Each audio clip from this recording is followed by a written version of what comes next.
आप देख रहे हैं राज्यसभा टीवी। आपके साथ मैं हूं अंकिता और सबसे पहले एक नजर इस वक्त की हेडलाइंस पर। अंतरिक्ष की दुनिया में इसरो की ऐतिहासिक उड़ान, श्रीहरिकोटा से चंद्रयान 2 का सफल प्रक्षेपण। इसरो ने बताया भारत की ऐतिहासिक यात्रा की शुरुआत। राष्ट्रपति, उपराष्ट्रपति और प्रधानमंत्री समेत विभिन्न हस्तियों ने कामयाबी पर जताई खुशी। राज्यसभा और लोकसभा में भी इसरो वैज्ञानिकों को दी गई बधाई।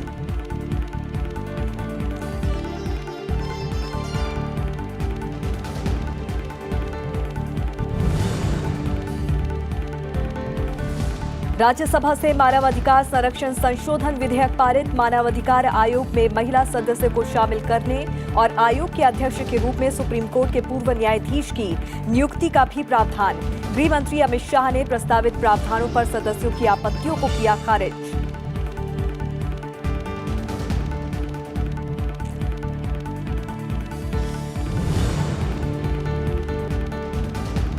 लोकसभा से सूचना का अधिकार संशोधन विधेयक पारित। विधेयक में सूचना का अधिकार कानून 2005 में संशोधन और केंद्र की ओर से CIC सूचना आयुक्तों के वेतन भत्ते और सेवा शर्तें तय करने का प्रावधान।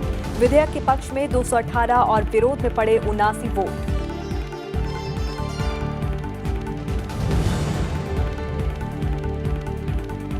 कर्नाटक में कुमारस्वामी सरकार के शक्ति परीक्षण का इंतजार बरकरार। विधानसभा अध्यक्ष रमेश कुमार ने कहा, विश्वास मत प्रक्रिया आज पूरा करने की प्रतिबद्धता का सम्मान करे सरकार।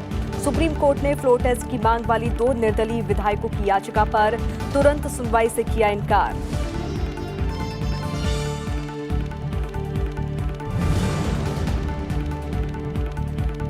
सरकार ने बीते 50 दिन के भीतर गांव, गरीब किसान और जवान से लेकर उद्यमियों और श्रम सुधारों की दिशा में किया काम।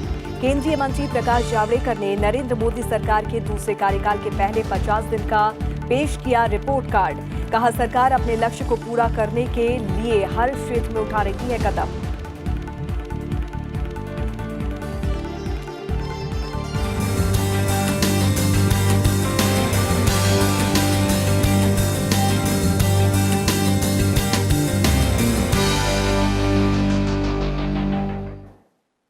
भारत ने आज चंद्रयान 2 के सफल प्रक्षेपण के जरिए अंतरिक्ष की दुनिया में एक और इतिहास रच दिया है और अपने गौरवमय इतिहास में कुछ शानदार पल भी जोड़े हैं। चांद पर इसरो के दूसरे महत्वाकांक्षी मिशन चंद्रयान 2 का आज दोपहर 2:43 पर सफल प्रक्षेपण किया गया। इसरो प्रमुख के सीवन ने इस अभियान को भारत के लिए चांद की ऐतिहासिक यात्रा की शुरुआत बताया है। 3, 2, 1 0। इस ऐतिहासिक पल का देश बेसब्री से इंतजार कर रहा था। आखिरकार तय वक्त सोमवार दोपहर 2:43 पर आंध्र प्रदेश में श्रीहरिकोटा के सतीश धवन अंतरिक्ष केंद्र से चंद्रयान 2 के सफल प्रक्षेपण के साथ ही इसरो ने अंतरिक्ष की दुनिया में एक और सफल उड़ान भरी। चंद्रमा के अनछुए पहलुओं का पता लगाने के लिए इसरो के इस महा मिशन के सफल प्रक्षेपण का इसरो प्रमुख के सिवन ने ऐलान किया। उन्होंने कहा कि मुझे ये घोषणा करते हुए खुशी हो रही है कि GSLV ने 3850 किलोग्राम वजनी चंद्रयान 2 को पृथ्वी की कक्षा में सफलतापूर्वक स्थापित कर दिया है और इसकी लॉन्चिंग हमारी सोच से बेहतर रही है। Today is a historical day for space and science and technology in India. I am extremely happy to announce that GSLV Mark III vehicle successfully injected Chandrayaan 2 in the defined orbit. In fact, the orbit is 6,000 kilometers more than what our internet is better. पहले चंद्र mission की सफलता के 11 साल बाद GSLV Mk3 से 978 करोड़ रुपए लागत वाले चंद्रयान 2 का प्रक्षेपण किया गया है। इसे चांद तक पहुंचाने में 48 दिन लगेंगे। इसरो की तरफ से कहा गया है कि अभी रॉकेट की गति बिल्कुल सामान्य है और सब कुछ योजना के मुताबिक चल रहा है। इसरो प्रमुख के मुताबिक चंद्रयान 2 की लैंडिंग के आखिरी 15 मिनट सबसे महत्वपूर्ण होंगे, जब लैंडर विक्रम चंद्रमा की सतह पर उतरने वाला होगा। They are going to do the 15 very crucial maneuvers in next 1.5 months, and finally bringing the Chandrayaan-2 around the moon to place. After that, the D-Day will come, and that day we are going to experience 15 minutes terror to ensure the landing is safely near South Pole. And to carry out the project of this magnitude, definitely the credit must go to the team ISRO, along with the contributions from the review team, quality personnel, as well as industry. इस mission के कामयाब होने पर रूस, America, चीन के बाद भारत दुनिया का चौथा देश होगा जो दूसरे खगोलीय पिंडों पर रोवर उतार सकेगा। इसरो का महत्वाकांक्षी मिशन चंद्रयान-2 आज श्रीहरिकोटा से सफलतापूर्वक प्रक्षेपित किया गया, लेकिन चुनौतियां अभी पूरी नहीं हुई हैं। इसरो वैज्ञानिकों का मानना है कि सॉफ्ट लैंडिंग के अलावा साउथ पोल रीजन में उतरना भी अपने आप में एक मील का पत्थर साबित होगा। कैमरा पर्सन मनोज कुमार के साथ अरुणा ठाकुर, श्रीहरिकोटा से। इसरो के मिशन चंद्रयान-2 के सफल प्रक्षेपण पर राष्ट्रपति रामनाथ कोविंद ने ट्वीट कर इसरो के वैज्ञानिकों को बधाई दी है। अपने ट्वीट में राष्ट्रपति ने कहा है कि श्रीहरिकोटा से चंद्रयान-2 का सफल प्रक्षेपण हर भारतीय के लिए ऐतिहासिक गर्व का क्षण है। भारत के स्वदेशी अंतरिक्ष कार्यक्रम को आगे बढ़ाने के लिए इसरो के सभी वैज्ञानिकों और इंजीनियर्स को बधाई और शुभकामना। उपराष्ट्रपति एम वेंकैया नायडू ने भी चंद्रयान-2 के सफल प्रक्षेपण पर इसरो के वैज्ञानिकों को ट्वीट कर बधाई दी। उपराष्ट्रपति ने कहा कि ये विशेष हर्ष और संतोष का विषय है कि इस मिशन में महिला अंतरिक्ष वैज्ञानिकों की महत्वपूर्ण भूमिका रही है। इस मिशन की सफलता के लिए देश की महिला वैज्ञानिकों और अनुसंधानकर्ताओं का अभिनंदन करता हूँ। चंद्रयान-2 की सफल लॉन्चिंग पर प्रधानमंत्री नरेंद्र मोदी ने भी इसरो के साथ देशवासियों को बधाई दी है। प्रधानमंत्री इस अभियान पर पैनी निगाह रखे हुए थे और अपने ऑफिस से इस लॉन्चिंग को लाइव देख रहे थे।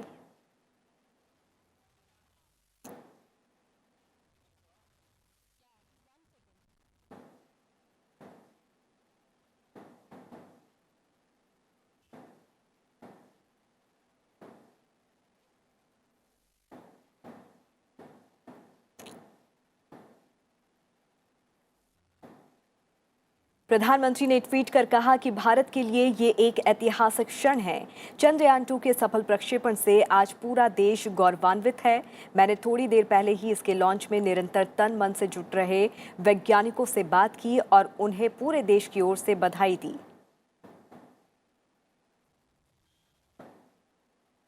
इसरो की इस उपलब्धि पर राज्यसभा में बधाई दी गई। There is a good news.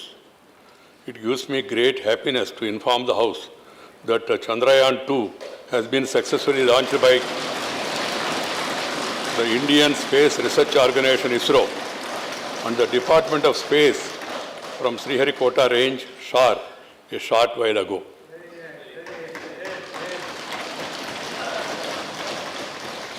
I extend heartiest congratulations to all our countrymen and scientists and personnel of ISRO and Department of Space on behalf of the entire House and also on my own behalf on this momentous achievement.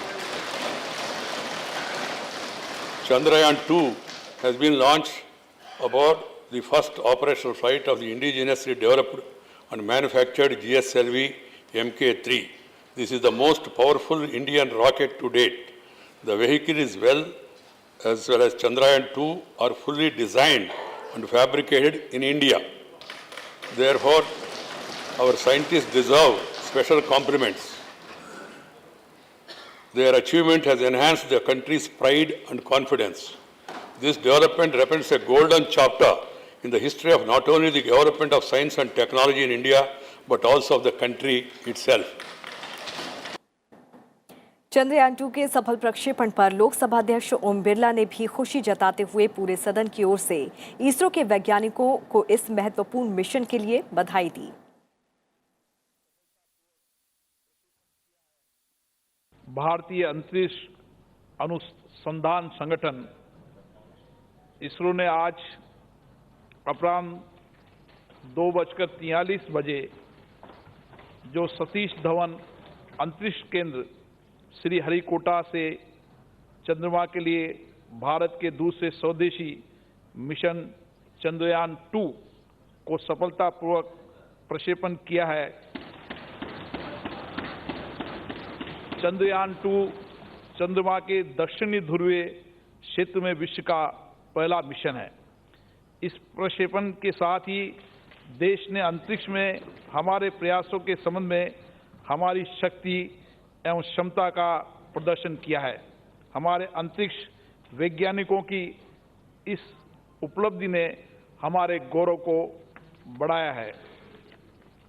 ये सभा भारतीय अंतरिक्ष अनुसंधान संस्थान के सभी वैज्ञानिकों को उनके दिन रात के अथक प्रयासों के लिए उनको बधाई देती है। इस मामले में और अधिक जानकारी के साथ हमारी संवाददाता अरुणा ठाकुर इस वक्त श्रीहरिकोटा से हमारे साथ जुड़ रही हैं। सीधे रुख करते हैं अरुणा ठाकुर का। अरुणा, चंद्रयान 2 चंद्रमा के दक्षिणी ध्रुव के उस हिस्से पर उतरेगा जहां पर अब तक कोई देश नहीं जा सका है। जाहिर तौर पर दूसरे देशों में बढ़त इस चुनौतीपूर्ण कदम के साथ भारत बना लेगा। फिलहाल की स्थिति के बारे में जाने तो फिलहाल कहां तक ये चंद्रयान पहुंच सका है? क्या कुछ अपडेट इस सिलसिले में आप तक पहुंचा है?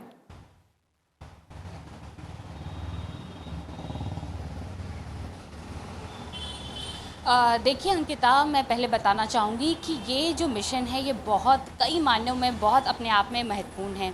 अब अगर हम बात करें आज से, तो आज से 48 डेज़ जो 48 जो रहेंगे दिन 48 डेज़ जो रहेंगे उनमें ये कम से कम 23 दिन जो धरती का जो चक्र है वो लगाएगा, ऑर्बिट में घूमेगा। उसके बाद ये 23वें दिन ये इंजेक्ट होगा और ये लूनर ऑर्बिट की तरफ जाएगा। तो लूनर ऑर्बिट की में ये 13 दिन लगाएगा। तो जो बोला जा रहा है कि सबसे क्रूशल जो टाइम रहेगा वो जब डीबूस्टिंग वो होती है जब आपकी गति जो लैंडर ऑर्बिटर का जो गति है उसको वो कम किया जाएगा। वो जो सॉफ्ट लैंडिंग की बात कह रहे हैं वो बहुत कई मायने में बहुत इम्पॉर्टेंट है, क्यों टेक्नोलॉजिकल एस्पेक्ट से। और ये कहा जा रहा है वहीं पर वो हमारे जो 15 मिनट रहेंगे लैंड करने के, वो इसरो चेयरमैन की तरफ से पहले ही बता दिया गया है कि ये बहुत क्रूशल रहेगा। अगर ये सक्सेसफुल होता है तो ये अपने आप में हमारे इसरो साइंटिस्ट के लिए बहुत ही बड़ा गौरवान्वित एक पल होगा। और आगे अगर हम देखें तो जो रोवर जो है उसकी जो खोज रहेंगी वो, और साउथ पोल में जो आज तक चांद के साउथ पोल रीजन में जो कोई नहीं गया है वो भारत के लिए नई जो एक बड़ी उपलब्धि होगी, क्योंकि उससे हम कई ऐसे पहलुओं में हम देख पाएंगे चांद पर जो ऐसी खोज को ढूंढ पाएंगे जो ऐसा माना जा रहा है कि इस मिशन के द्वारा होंगे। वो इससे कई खोज हमारे वैज्ञानिक हम तक बताएंगे। और अंकिता, ये भी आज जो पल देखे हम लोगों ने वो बहुत ही अच्छे थे। और अच्छे क्या मतलब, आज जो पल थे ऐतिहासिक थे और हमारे देश ही नहीं पूरी दुनिया में हमारा आज नाम हुआ है। लेकिन मैं अभी भी कहूँगी कि चुनौती हमारी ख़त्म नहीं हुई, चुनौती आज से शुरू हुई है। क्योंकि आज से ही जो टेक्नोलॉजिकल जो हमें अपनी प्रूव करना है कि हम किसी भी देश में स्पेस के सेक्टर में कम नहीं है, वो आज से ही हमें बताना पड़ेगा और आज से ही उनकी चुनौती शुरू होगी। और इन 48 डेज़ में यही हमें प्रूव करना है कि एक एक दिन हमारे लिए कितना इम्पॉर्टेंट है। तो 48 जो आखिरी जो दिन होगा उसी दिन हम मानेंगे कि हम इस मिशन पर हम जीत हासिल करेंगे। बिल्कुल बिल्कुल, बहुत बहुत शुक्रिया अरुणा इस तमाम बातचीत के लिए, तमाम जानकारी के लिए। तो राज्यसभा में आज मानव अधिकार संरक्षण संशोधन विधेयक 2019 को सर्वानुमति से मंजूरी दी गई है।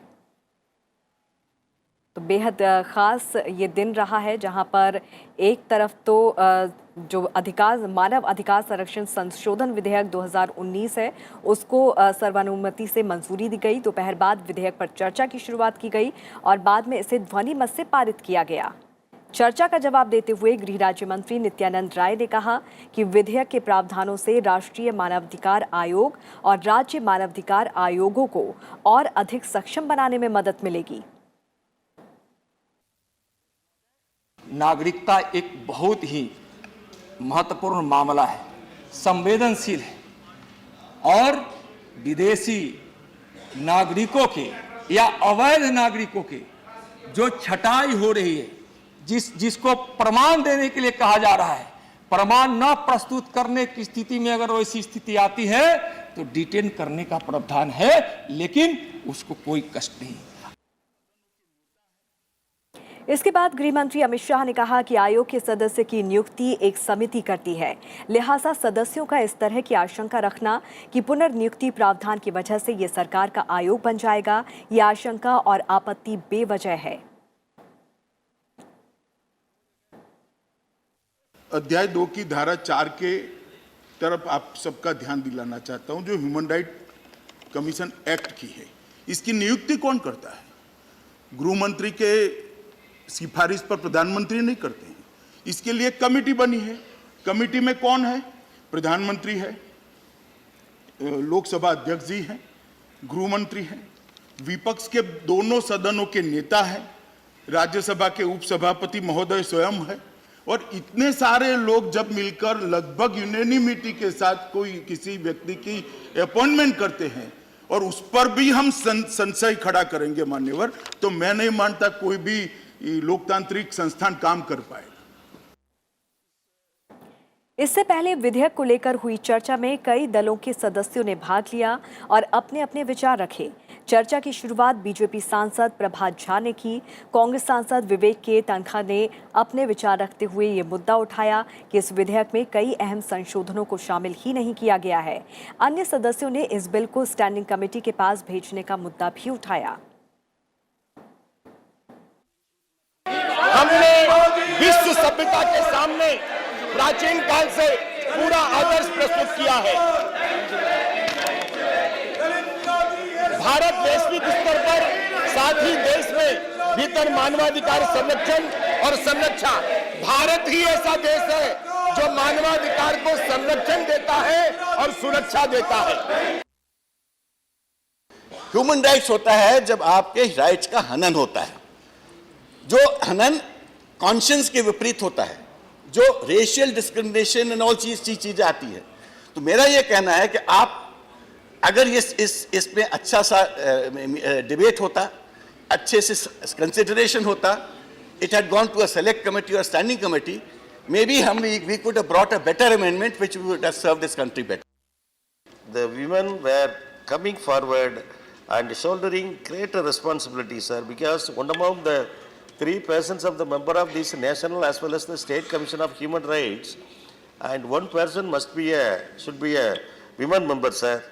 So on behalf of my party, ADMK is concerned, I strongly support this bill, sir. 2 ऐसे संशोधन हैं जिनके जरिए मानवाधिकार और कमजोर हो जाएगा। आयोग, ये जो रीअपॉइंटमेंट का मामला है, जिन जिन अधिकारियों को, मेंबर्स को या जो चेयरमैन हैं, जिनको ये होगा कि हमें दोबारा बनना है, तो कोई रिपोर्ट ऐसी कभी नहीं देंगे जो गवर्नमेंट के खिलाफ।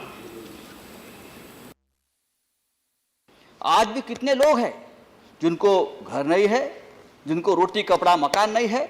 आज भी इतने लोग हैं जो खुले आसमान के नीचे सोते हैं। उनके मानव अधिकार के बारे में हमने अब तक सोचा नहीं है। ये भी मानव अधिकार का एक काम है, सरकार का काम है। जब से 2014 से मोदी जी की सरकार आई है, तब से अधिकारों का पालन होना, काम करना शुरू हुआ, ये भी सोचना पड़ेगा। This bill not addressing the present situation prevailing in this country. The bill raises serious questions and doubts over the government's intention towards ensuring NHRC and SHRCs are autonomous and independent as required according to the United Nations Paris Principle. सूचना का अधिकार संशोधन विधेयक 2019 आज लोकसभा से पारित हो गया। मत विभाजन में विधेयक के पक्ष में 218 वोट और विरोध में 79 वोट पड़े। प्रधानमंत्री कार्यालय में राज्य मंत्री जितेंद्र सिंह ने विधेयक को पारित करने का प्रस्ताव किया। विधेयक में ये उपबंध किया गया है कि मुख्य सूचना आयुक्त, सूचना आयुक्तों और राज्य मुख्य सूचना आयुक्त और राज्य सूचना आयुक्तों के वेतन, भत्ते और सेवा की शर्तें केंद्र सरकार द्वारा तय किए जाएंगे। Endorse that we should go in for harmonization of tribunals, and we should also go for the uniformity in the bodies. We also have judgments which I read earlier also, if you want, because that will take a lot of time, where it has been mentioned time and again that a quasi-court or a quasi-body should not be taken as a court. And a member of a body like this should not have any misgivings about himself being a judge of a High Court of Supreme Court. So in order to make a demarcation rather more well-defined between a statutory body and a constitutional body, this has come down. And therefore I think in all sincerity, this has been brought in with no motives, with nothing to hide, and with a number of judgments in the recent past also rather supporting it, but none of them opposing it. And the opinion, as I said, is not emanated only from the government quarters. It has been an opinion held across the sections of society, and therefore I humbly request, I therefore humbly request that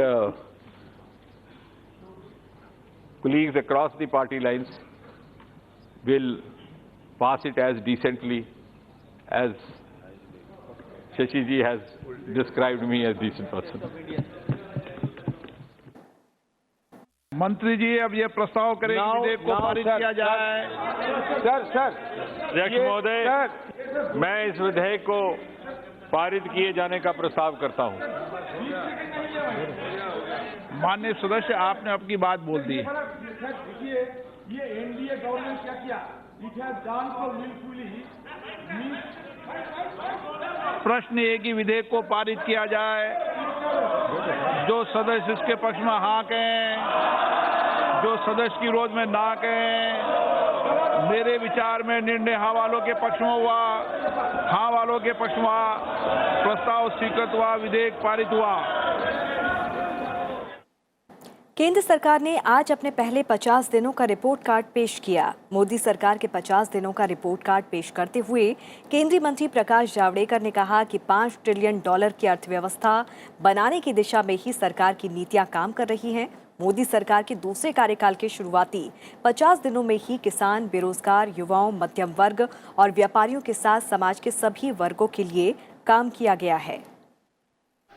मैं नरेंद्र दामोदर दास मोदी। 30 मई 2019 ये वो दिन था जब भारी बहुमत से जीतकर आए नरेंद्र मोदी लगातार दूसरी बार प्रधानमंत्री बने।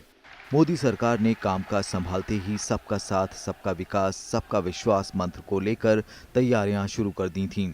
सोमवार को सरकार के पहले 50 दिन के रिपोर्ट कार्ड में किसान, जवान, मजदूर, व्यापारी समेत सभी वर्गों के लिए किए गए कामों की झलक दिखी।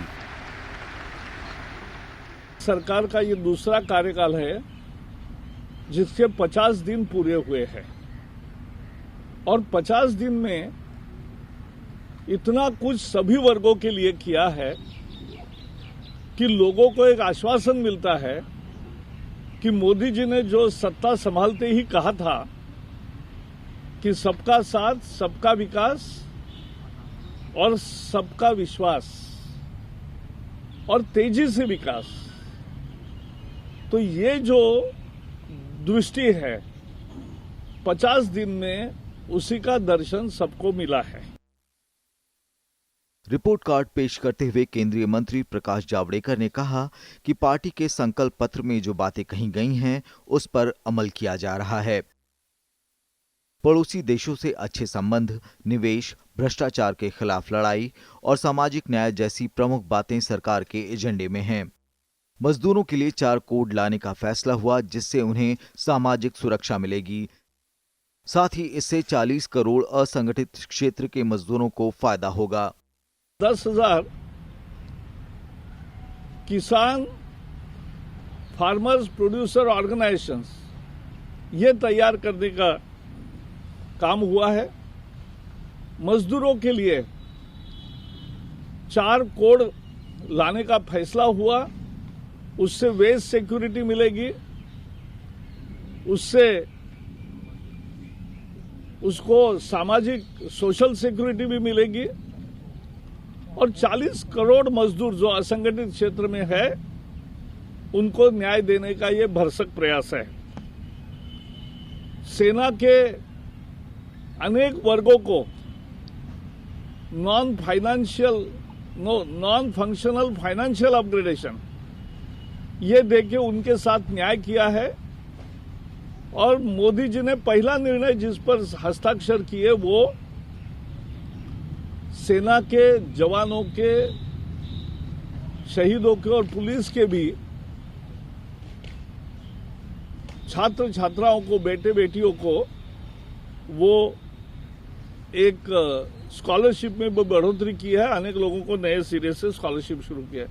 व्यापारी को पहली दफा पेंशन, और ये पेंशन जो है किसान हो व्यापारी हो, दुनिया में इससे ज्यादा सस्ता पेंशन कहीं नहीं है। केंद्रीय मंत्री प्रकाश जावड़ेकर ने कहा कि दूसरे कार्यकाल में मोदी सरकार ने $5 ट्रिलियन अर्थव्यवस्था बनाने की पहल शुरू की है। जम्मू कश्मीर में मजबूती से काम हुआ है। अलगाववादियों को अलग थलग कर दिया गया है। सरकार के दूसरे कार्यकाल के पहले संसद सत्र में ही जम्मू कश्मीर रिजर्वेशन बिल संसद के दोनों सदनों में पास हुआ, जिससे लोगों को नौकरियों और शिक्षा में आरक्षण का लाभ मिलेगा। 2022 तक हर घर तक गैस और बिजली कनेक्शन पहुंचाने का लक्ष्य रखा गया है। देश के हर घर में नल से जल पहुंचाने के लिए मोदी सरकार ने महत्वाकांक्षी परियोजना जल जीवन मिशन पर काम शुरू किया है। मेडिकल में प्रवेश के लिए एक ही नीट परीक्षा होगी। छोटे कारोबारियों के लिए भी पेंशन योजना शुरू की गई है। पंचानन मिश्रा, राज्यसभा टीवी। कर्नाटक विधानसभा में विश्वास मत पर आज भी चर्चा जारी है। जेडीएस विधायक वोटिंग से पहले बहस के लिए और समय की मांग कर रहे हैं। विधायकों का कहना है कि वोटिंग से पहले बहस के लिए और समय की जरूरत है और समय मांगे जाने पर सदन में हंगामा होने लगा। इसके बाद स्पीकर ने सदन को कुछ देर के लिए स्थगित कर दिया। इससे पहले स्पीकर रमेश कुमार ने राज्य सरकार से कहा कि वो विश्वास मत प्रक्रिया आज पूरा करने की प्रतिबद्धता का सम्मान करें। वहीं 2 निर्दलीय विधायकों ने सुप्रीम कोर्ट में याचिका दायर कर आज 5 बजे से पहले फ्लोर में शक्ति परीक्षण किए जाने की बात कही थी। वहीं इस पर सुप्रीम कोर्ट ने मामले की तत्काल सुनवाई से इनकार कर दिया है।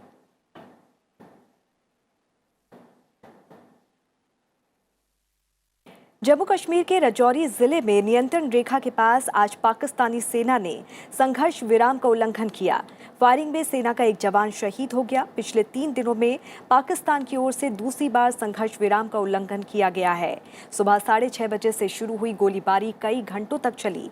सीमा पार से भारत पाक सीमा पर मौजूद भारतीय सेना की अग्रिम चौकियों और आसपास के गांवों को निशाना बनाया गया। पाकिस्तानी सेना ने छोटे हथियारों से गोलीबारी की और मोर्टार भी दागे। भारतीय सेना ने भी फायरिंग का मुंहतोड़ जवाब दिया। सीमा के पास रह रहे लोगों को सावधानी बरतने की सलाह दी गई।